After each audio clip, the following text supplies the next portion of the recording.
शराब घोटाला।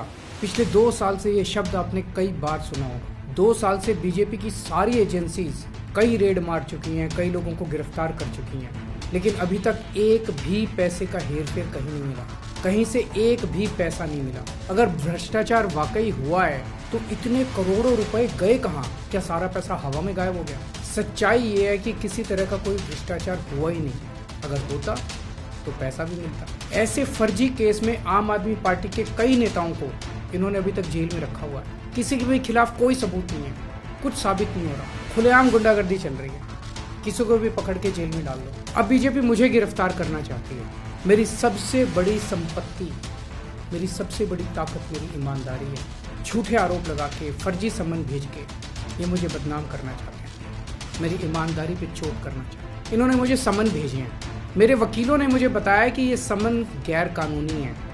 क्यों गैर कानूनी है?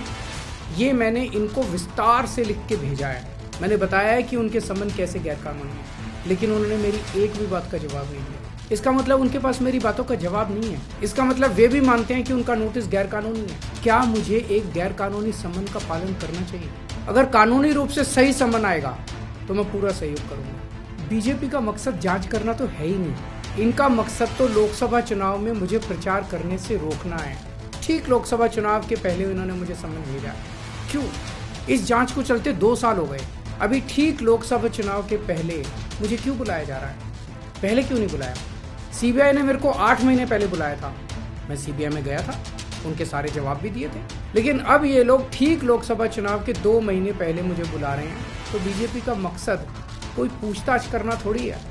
इनका मकसद है पूछताछ के बहाने केजरीवाल को बुला लो और उसे गिरफ्तार कर लो, ताकि मैं लोकसभा चुनाव में प्रचार न कर पाऊँ। आज बीजेपी भ्रष्टाचारियों को नहीं पकड़ रही, बल्कि खुलेआम ईडी और सीबीआई का इस्तेमाल करके दूसरी पार्टियों के नेताओं को तोड़ के बीजेपी में शामिल करवाने का काम किया जा रहा है। एक नहीं, 2 नहीं, कितने उदाहरण हैं जहाँ किसी पार्टी के नेता के खिलाफ ईडी सीबीआई के मामले चल रहे थे या उन पर गंभीर आरोप लगे हुए थे।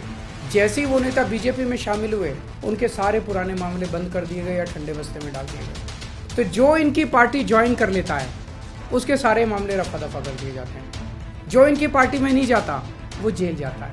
आज मनीष सिसोदिया, संजय सिंह और विजय नायर इसलिए जेल में नहीं है कि उन्होंने भ्रष्टाचार किया है।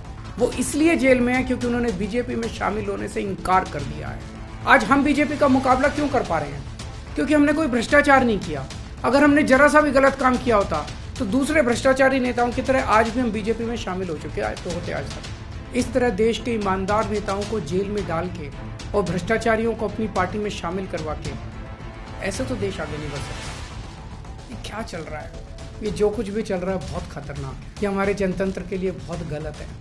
इसे रोकना होगा। मैं हमेशा देश के लिए लड़ा हूँ।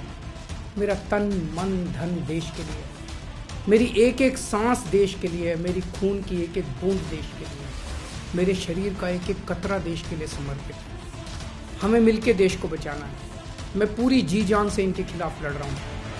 आपका साथ चाहिए।